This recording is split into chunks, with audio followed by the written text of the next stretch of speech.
जाता, गधे का मिल जाता, कुत्ते का, गाय का, भैंस का मिल जाता, ये मनुष्य का शरीर क्यों मिला? हाँ, ये क्यों मिला मनुष्य का शरीर? ये मनुष्य का शरीर बहुत ही दुर्लभ है, बहुत ही दुर्लभ। किच्छो मनुष्य पटिला हो, मनुष्य का जन्म लेना बड़ा दुर्लभ है। और मनुष्य हो गया तो किच्छन मच्चान जीवितम, मनुष्य हो गए तो जीवित रहना भी कठिन है, कम मर गए।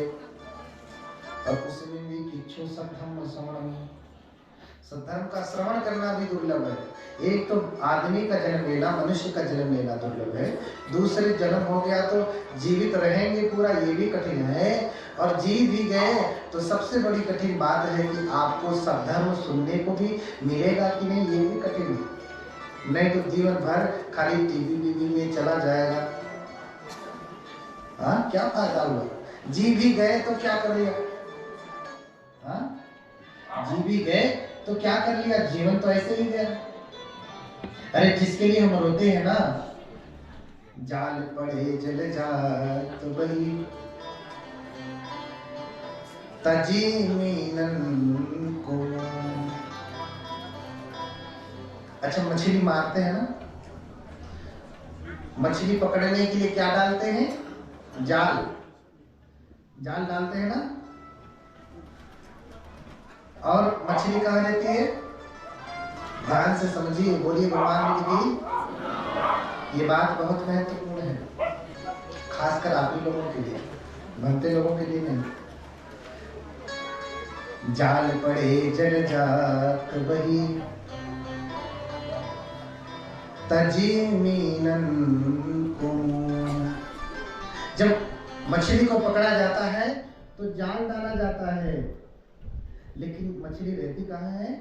पानी में। मछली जल की रानी है, जीवन उसका पानी है। हाथ लगाओ तो डर जाएगी, बाहर निकालो तो पढ़ते रहते हैं। लेकिन मछली जल की रानी है, उसका जीवन क्या है? पानी है। पानी के बिना उसका कोई जीवन नहीं है। पानी से इतना प्रेम करती है, लेकिन पानी उससे कितना प्रेम करता है समझिए। मछली हम हैं, आप हैं, पानी क्या है? संसार है। हाँ, मछली प्रेम किससे कर रही? पानी से। हम किससे प्रेम कर रहे हैं? संसार से, है ना। बेटे से, बेटी से, पत्नी से, इनसे उनसे, न जाने कितना। यही तो संसार है, इसी से प्रेम कर रहे हैं। तो जाल पड़े जल जात बही तजी मीनन को। लेकिन जैसे ही मछुआरा जाल डालता है तो जिससे मछली ने बहुत प्रेम किया, जाल डालते ही हाँ, पानी बह जाता है, मछली फंस जाती है। देखो कितना प्यार किया।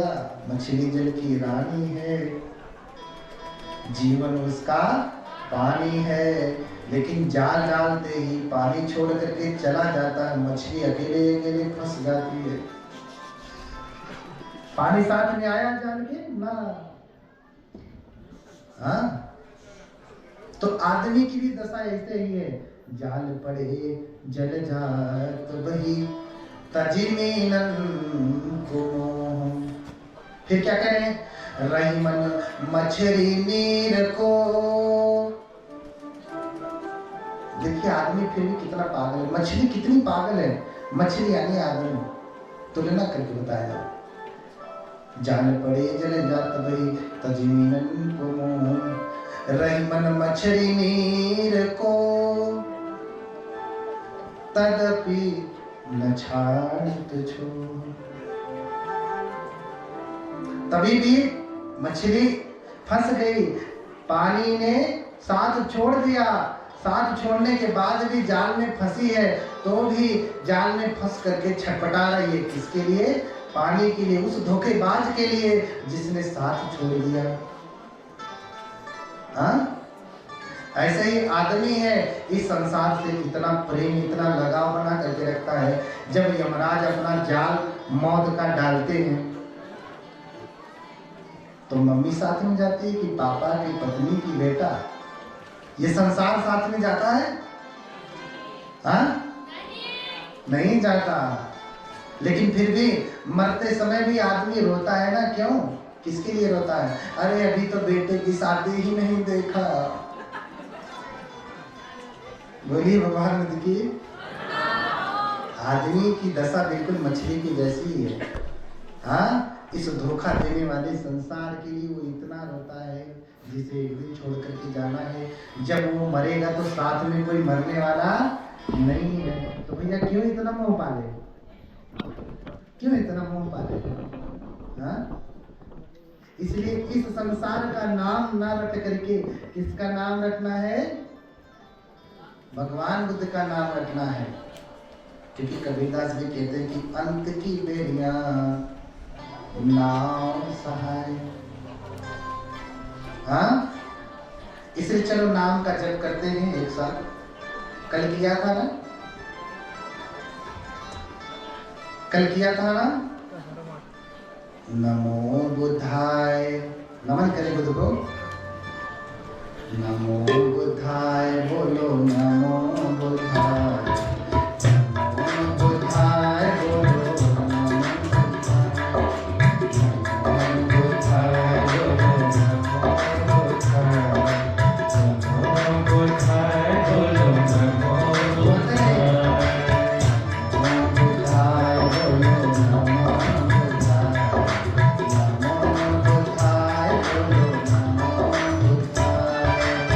नमो बुद्धाय, बोलो नमो बुद्धाय। नमो बुद्धाय, बोलो नमो बुद्धाय। आप नहीं बोल रहे हैं, आप बोलेंगे तो आगे का। आप बोलिए नमो बुद्धाय। नमो बुद्धाय, बोलो नमो बुद्धाय। नमो बुद्धाय, बोलो नमो बुद्धाय। नमो बुद्धाय, बोलो नमो बुद्धाय। मन में उनका ध्यान करते रहिए। मन में ध्यान करते रहिए उनका, क्योंकि संसार तो हमें छोड़ ही देगा। बार तो वही लगाएंगे जिनकी कथा आप सुन रहे हैं। अभी बहुत महिमा है, शुरू हो रही है। जैसे कहा हर दिन उनकी महिमा का ज्ञान बढ़ता जाएगा। इसलिए हर दिन एक दिन भी आपसे चूकने ना पाए। ध्यान करिए भगवान का। नमो बुद्धाय, बोलो नमो बुद्धाय। नमो बुद्धाय, बोलो नमो बुद्धाय। नमो बुद्धाय, बोलो नमो बुद्धाय। नमो बुद्धाय, बोलो नमो बुद्धाय। नमो बुद्धाय, बोलो नमो बुद्धाय। नमो बुद्धाय, बोलो नमो बुद्धाय।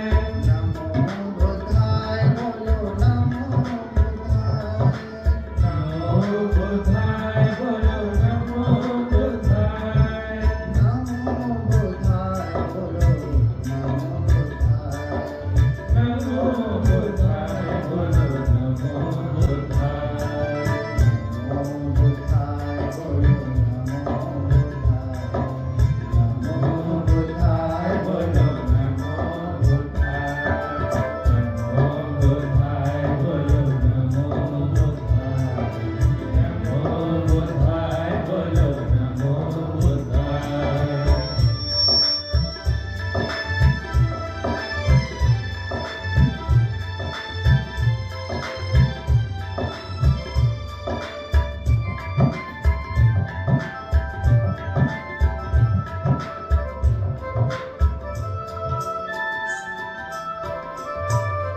हाँ, कौन बचाएगा? संसार बचाएंगे कि भगवान बचाएंगे? हाँ, ये तो यहीं छूट के चला जाए। यमराज फंसा लेगा, फिर छटपटाएंगे। हाँ, इसलिए कहा कि बुद्ध नाम स्मरणम मुख शुद्धि। अपने मुख की शुद्धि करिए, पेप्सोडेंट से, कोलगेट से नहीं शुद्धि आएगी, हाँ, दंत मंजन से नहीं आएगी। किससे आएगी? भगवान के नाम के स्मरण से आएगी। अब असीत ऋषि पहले हंसते हैं फिर रोते हैं। हंसते इसलिए हैं कि बुद्ध पुरुष का दर्शन हो गया, रोते इसलिए हैं कि जब वो बुद्ध बनेंगे तब तक वो जीवित नहीं रहेंगे, ये सौभाग्य उनको प्राप्त नहीं होगा। इसलिए राजन जब देखते हैं तो दुखी हो जाते हैं, कहीं ऐसा तो नहीं कि मेरे बेटे के ऊपर कोई संकट है, हाँ? मेरे बेटे के ऊपर कोई संकट है। इसलिए राजन पूछते ही ऋषिवर से कि क्या कोई संकट है मेरे पुत्र के ऊपर? पहले आप हंसते हैं फिर रोते हैं। कहते नहीं राजन, कोई संकट नहीं। तुम्हारे यहाँ जो बालक ने जन्म लिया है ना, वो कोई सामान्य बालक नहीं। ये बालक घर छोड़ करके संन्यास ग्रहण करेगा और फिर बुद्ध बनेगा। पहले के 8 ब्राह्मणों ने क्या कहा था? राजा भवि चक्रवर्ती बुद्धोऽथ लोकोत्तमः। या तो चक्रवर्ती राजा होंगे या फिर बुद्ध होंगे। असित ऋषि क्या कह रहे हैं? मैं इनके चक्रवर्ती होने का कोई आसार नहीं देखता। क्यों? क्योंकि ये बुद्ध ही होंगे। और ये कैसे जाने हो? असित ऋषि को मुख्य सामुद्रिक विद्या पता थी। मुख्य सामुद्रिक विद्या समझते? आपके मुख को देख करके आपका पूरा भविष्य बता दें, हाँ? आपके मुख पे सब कुछ लिखा है, लेकिन आप थोड़ा थोड़ा पढ़ना जानते हैं। क्या? जब आदमी गुस्से में होता तो तब आप पढ़ लेते हैं, जब हंसता है तब पढ़ लेते हैं। यही 2-3 चीजें पढ़ लेते हैं ना, बाकी चीजें नहीं पढ़ पाते हैं। लेकिन सामुद्रिक विद्या को जानने वाला मुख्य सामुद्रिक विद्या में सब है। उसमें मुख्य सामुद्रिक विद्या, जैसे मेडिकल जो है उसका क्षेत्र बड़ा है, लेकिन उसमें आई स्पेशलिस्ट अलग है, हाँ, ENT स्पेशलिस्ट अलग है, न्यूरो का अलग है, हार्ट का अलग है ना? ऐसे ही ये मुख्य सामुद्रिक विद्या को जानते हैं। क्या देखा? उनके माथे पे ओडिमा है, ओडिमा। आप भगवान बुद्ध के माथे पे देखते हैं ना, क्या है? ओडिमा। ओडिमा जानते हैं ना? ओडिमा की दिशा अगर दाहिने से बाएं हो जाती तो चक्रवर्ती राजा होते, लेकिन किधर है?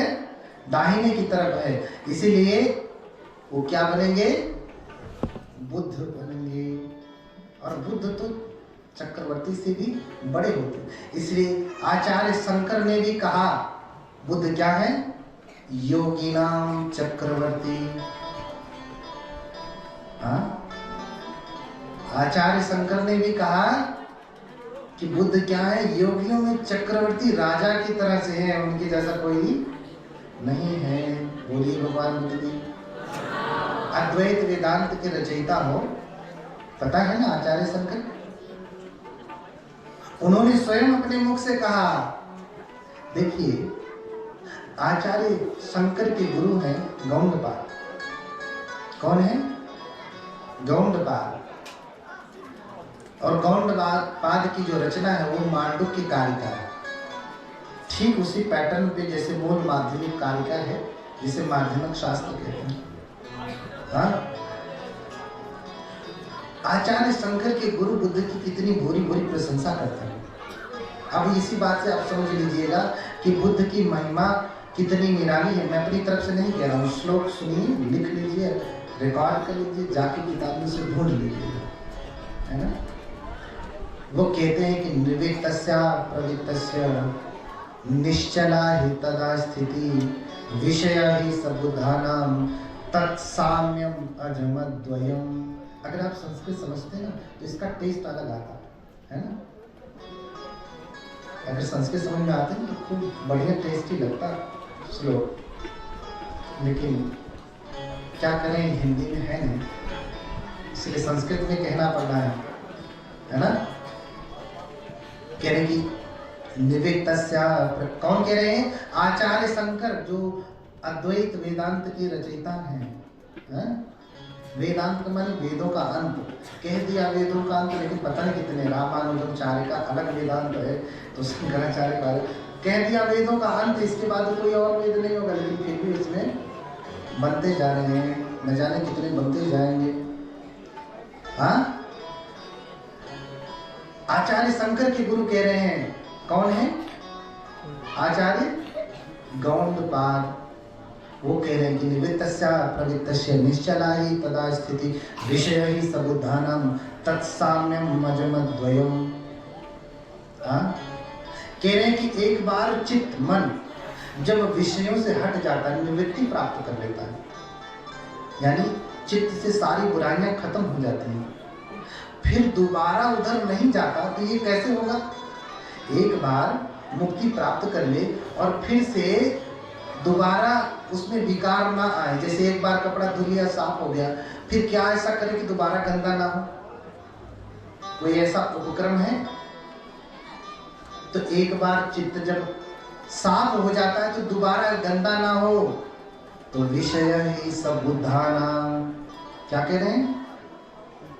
यह विषय तो बुद्धों का, ये बुद्धों की बस की बात है, हम नहीं जान सकते। क्या कह रहे हैं? हमारे बस की बात नहीं है।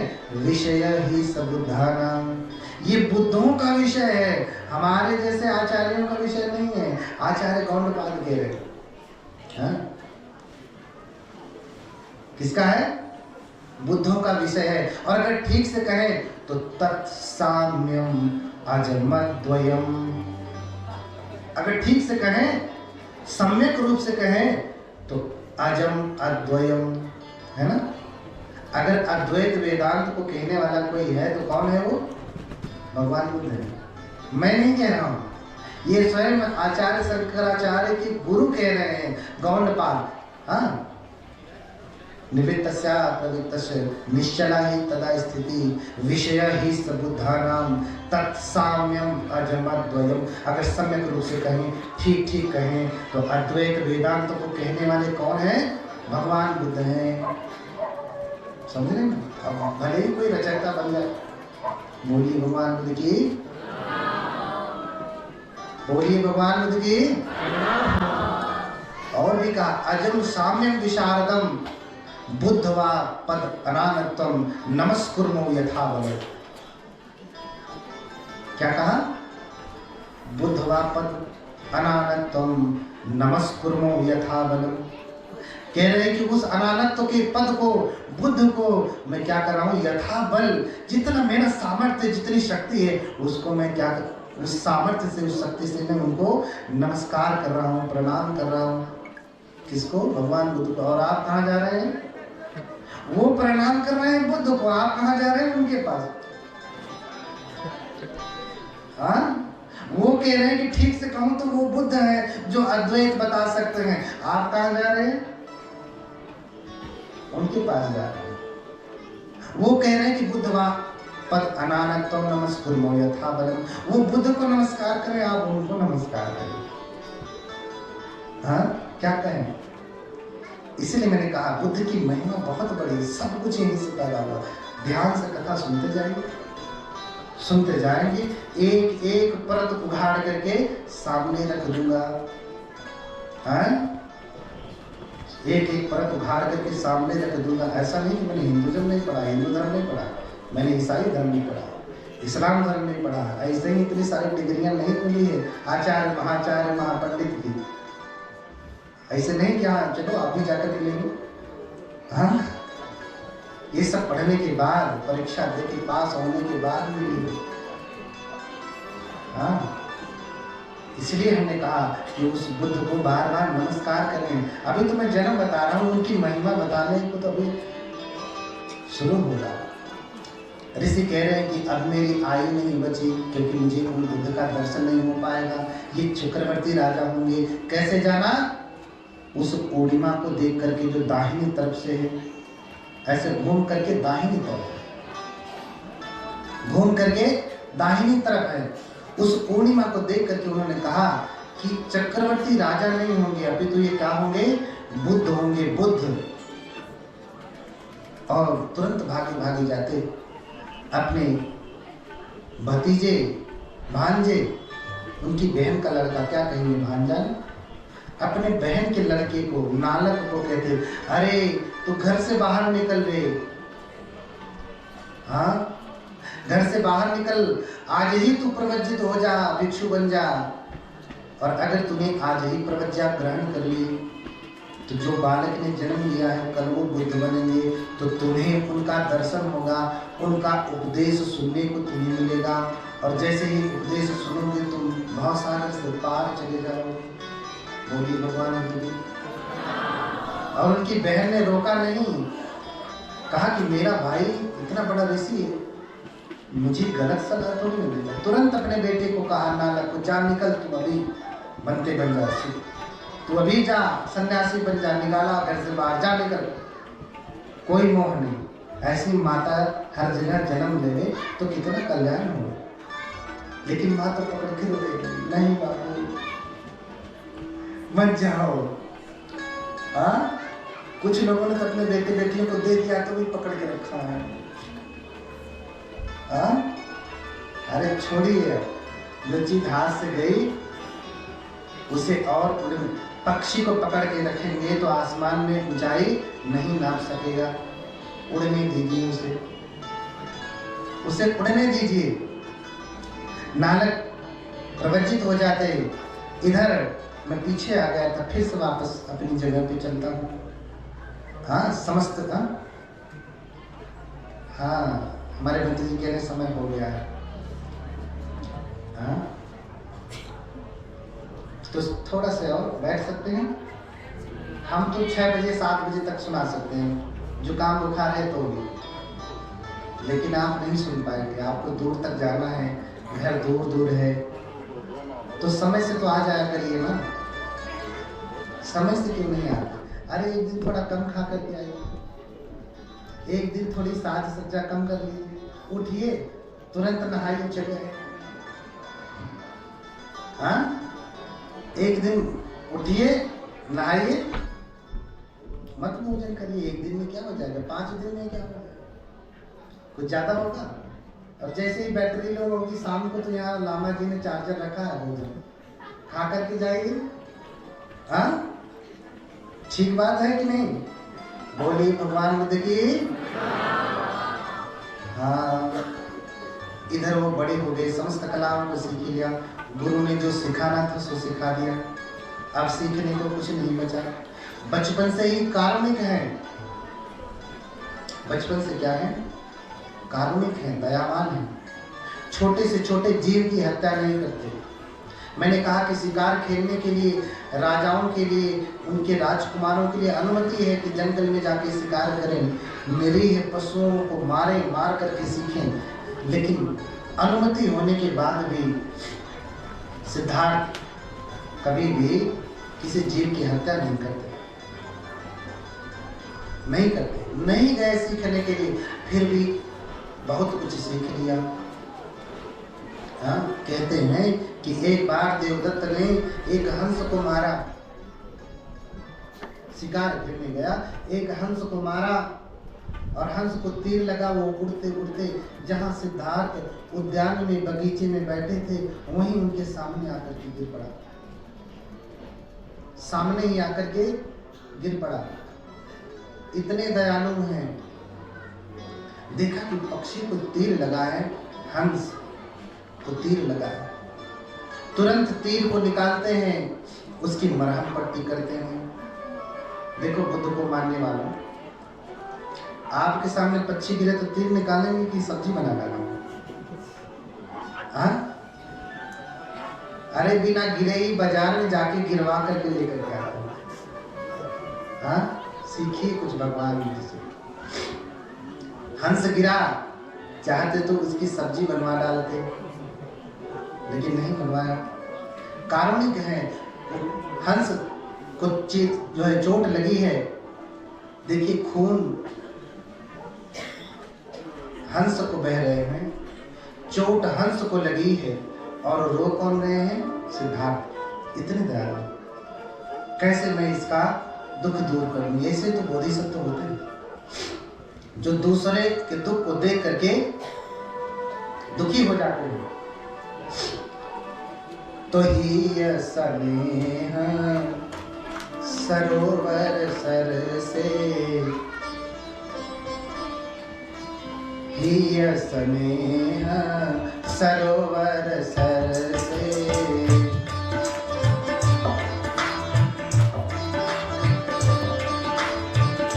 लोचन कोर करुण रस बरसे,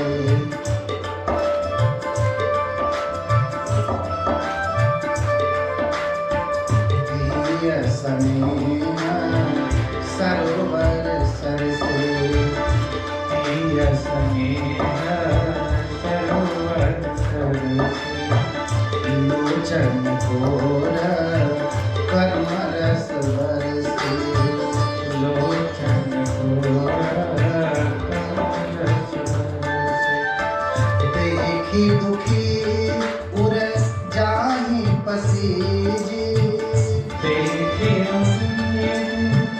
जाहि पसीजी, देखी दुखी उर जाहि पसीजी, देखी दुखी उर जाहि पसीजी, करुणा पार मिटायब कीजिए,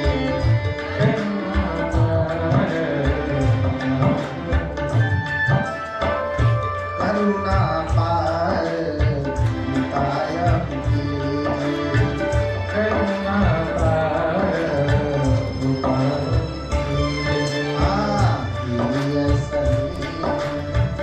सरोवर सर से,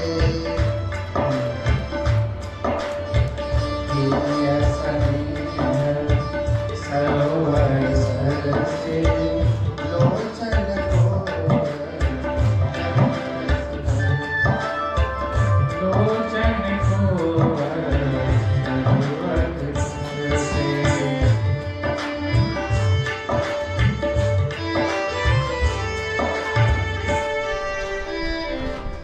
हाँ, कहते कि हृदय में क्या क्या लहराए, स्नेह का प्रेम का सरोवर उमड़ता हो, और आंखों से क्या बरसती हो, करुणा की धारा। ही स्नेह सरोवर सर से, और लोचन कोर करुण रस बरसे, आंखों से करुणा की धारा बहती हो, देखी दुखी उर जाहि पसीजी। किसी को दुखी देख करके अगर आपका हृदय पसीज जाता है, दुखी होता है ना, तो जानो कि करुणा पार मिटायो कीजिए। तो समझिए कि आपके भीतर करुणा पार मिटा है, करुणा। अगर ऐसा नहीं होता तो करुणा आपके भीतर नहीं है। मेरे समझ में नहीं आता कि कैसे आप अपने प्लेट में सजा करके खा लेते हैं, कौन सी करुणा का अभ्यास कर रहे हैं। हाँ, एक हंस उधर गिरा, तीर लगा, तीर हंस को लगा, पीड़ा हंस को हो रही, रो कौन रहा है? सिद्धार्थ रो रहे हैं, आंसू उनको बह रहे हैं। तुरंत तीर निकाला, घाव पे मरहम पट्टी किया और अपने साथ लेकर के गए। इधर देवदत्त तो उनका चचेरा भाई भागा भागा आया, कहता है कि मैंने तीर मारा है इसलिए हंस मेरा है, तीर मैंने मारा इसलिए इस पे अधिकार मेरा है। सिद्धार्थ कहते कि बचाया मैंने, अधिकार मेरा है। दोनों में लड़ाई हो जाती, लड़ने लगते। वो कहते मेरा, मैंने मारा है, मैंने शिकार किया है। वो कहते मैंने बचाया है इसलिए मेरा। बात राजा तक पहुंच जाते, फैसला करने के लिए राजा के पास जाते। राजा भी कंफ्यूज हो जाते, भ्रम में पड़ जाते, क्या करें, कैसे फैसला दें। राजधर्म को देखिए तो मारने वाले का अधिकार होता है, हाँ, राजधर्म को देखें, क्षत्रिय धर्म को देखें तो मारने वाले का अधिकार है पक्षी पे। अगर धर्म की बात देखें तो धर्म की दृष्टि से देखें तो बचाने वाला बड़ा होता है, राजा भ्रम में पड़ गया। कैसे कैसे इसका निपटारा करें? देवदत्त कहता है राजन मैंने मारा है फिर भी सिद्धार्थ मुझे हंस नहीं देता। सिद्धार्थ कहते राजन मैंने बचाया है तो मैं इसे हंस कैसे दे दूं? राजा भी परेशान है, क्या उत्तर दे, क्या निर्णय दे, समझ में नहीं आ रहा है। वो क्षत्रिय धर्म को देखें कि धर्म को देखें। इसलिए उनके मन में एक युक्ति आती कि हंस को बीचों बीच छोड़ दिया जाए। हंस दौड़ करके जिसकी तरफ जाएगा ना, हंस उसी का होगा। इसलिए राजा ने कहा ठीक है, मारने वाला बड़ा कि बचाने वाला बड़ा ये मैं नहीं निर्धारित करूंगा, ये पक्षी स्वयं निर्धारित करेगा। इसलिए पक्षी को बीच में छोड़ दिया जाए। जिधर पक्षी जाएगा, जिसके पास जाएगा, पक्षी उसी का होगा, हंस उसी का होगा। कहते हैं बीच में पक्षी को छोड़ दिया और हंस दौड़ता हुआ चिल्लाता हुआ किसके पास चला गया? सिद्धार्थ के पास चला गया और सिद्धार्थ ने उसे गले से लगा लिया। सब्जी नहीं बनाया, तरकारी नहीं बनाया, गले से लगाया। हाँ? रक्षक पर भक्षक को वारे, न्याय दया का दानी। बहुत कहानी सुनते हैं ना, हाँ माँ यही कहानी, हाँ माँ यही कहानी। समझ रहे हैं ना? तो राजा ने फैसला दे दिया, पक्षी भी सिद्धार्थ के पास आ गया। उसी समय से राजा के दरबार में, राजा के नियम में उसने ये नियम पारित कर दिया, आज के बाद से जो भी निरीह जीवों की हत्या करेगा उसे दंड लगेगा। जो बचाएगा उसको पुण्य लगेगा, उसे कोई दंड नहीं लगेगा। इसलिए समस्त जीवों के ऊपर दया करें, दया करना सीखें बोधिसत्वों से ही। बोधिसत्व, हम बार बार बोधिसत्व के नाम का जाप करें, हाँ, चाहे ओम माँ होम कहें, चाहे कुछ और कहें, ओम मणि पद्मे होम कहें, कुछ नहीं होने वाला। जब तक ये बोधिचित्त आपके भीतर विकसित नहीं होगा, सत्यों के प्रति करुणा नहीं आएगी ना, तब तक विकास नहीं होगा, है ना। इसलिए प्लेट में सर्व करना। अरे आपका स्वाद इतना महत्वपूर्ण हो गया है कि किसी को जान देना पड़े आपके स्वाद के लिए, हाँ, इतना महत्वपूर्ण है? इतना महत्वपूर्ण नहीं है कि आपके स्वाद के लिए किसी जीव को अपना जान देना पड़े। जन्मदिन आता है तो बर्थडे पार्टी में लोग खूब चिकन मटन बनाते हैं, खूब पार्टी होती है। भैया अपने बच्चे का जन्मदिन मना रहे कि आयु बढ़ जाए और दूसरे की आयु छीन रहे, कौन सा कर्म है? कहते हैं जैसा कर्म करते हैं वैसा फल मिलता है। हम दूसरों के प्राण, दूसरे की आयु छीन रहे हैं, हमारे बेटे की आयु ठीक होने वाली नहीं है। ठीक भी हो गई तो बेटा ठीक नहीं होगा, कहीं ना कहीं कुछ समस्या है। इससे भी अच्छा हो सकता है कि आप ये सब बंद करें, ये लाल साग वाला पार्टी बंद करें, हरे साग वाली पार्टी करें। हाँ, कितने लोग करेंगे? हाथ उठाएं जरा, हिम्मत नहीं बढ़ रही ना, कैसे छूटेगा? हाँ, अरे छोड़ दीजिए, नहीं तो समय छुड़ा देगा। अपने से छोड़ देंगे तो अच्छा है। हाँ, जानते हैं गुनहगार स्वयं जाके सरेंडर हो जाता तो सजा कम हो जाती है। ढूंढते हैं महीनों, 2 महीनों, 1 वर्ष, 2 वर्ष तो पूरा गुस्सा निकलता है। अच्छा 1 साल तक तूने मुझे दौड़ाया। अपने से छोड़ दीजिए, नहीं तो छुड़ा दिए जाएंगे। हाँ, जितना हो सके कम करिए, एकाएक नहीं छोड़िए क्योंकि कठिन होगा। थोड़ा थोड़ा करके अगर हर दिन खाते रहे होंगे तो कम करिए, सप्ताह में 2 दिन खाइए। हाँ, फिर सप्ताह से कम करते करते सप्ताह में 1 दिन खाइए, है ना।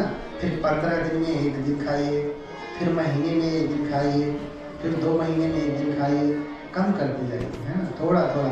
6 महीने में 1 बार, 1 वर्ष में 1 बार, फिर छोड़ ही देना। 1 वर्ष में 1 बार हुआ कि अपने आप नमस्ते हो जाएगा। क्या हो जाएगा? नमस्ते करना है ना। देखिए, नमस्ते का अर्थ बहुत है। हाँ, नमस्कार का, हाथ जोड़ने का अर्थ बहुत है। हाथ, देखिए, छुटकारा पाने के लिए हाथ जोड़ा जाता है। छुटकारा पाने के लिए हाथ जोड़ा जाता है। भगवान बुद्ध के पास भी हाथ जोड़ते हैं, तो दुखों से छुटकारा पाने के लिए।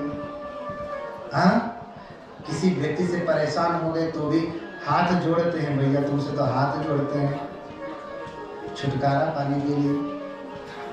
हाथ जोड़ने का अर्थ क्या है? छुटकारा पाना, मुक्ति पाना। तो हाथ जोड़ना सीखिए। किससे किससे हाथ जोड़ेंगे बताइए? हाँ, जोड़ लीजिए, नहीं तो अपने आप जुड़ जाएगा। हाँ, तो करुणा की भावना करिए, थोड़ा थोड़ा करके छोड़ने का प्रयास करिए। हाँ, अरे कोई काम नहीं है मुश्किल, यदि किया इरादा पक्का। हाँ, तो कोई काम मुश्किल नहीं है। अगर इरादा पक्का हो गया तो इरादा पक्का करिए। समझ रहे ना? तो अधिक ना बोलते हुए कल की कथा आगे, समय से आप आइए तो समय से जाइए, नहीं तो कल लेट आएंगे तो मैं 6 बजे तक कहूँगा, और जो जाएगा तो मैं उल्टा मंत्र पढ़ के छोड़ूंगा। हाँ, समझ रहे ना? कल समय से आइए सभी लोग। आज अपनी बात यहीं पे रोकता हूँ।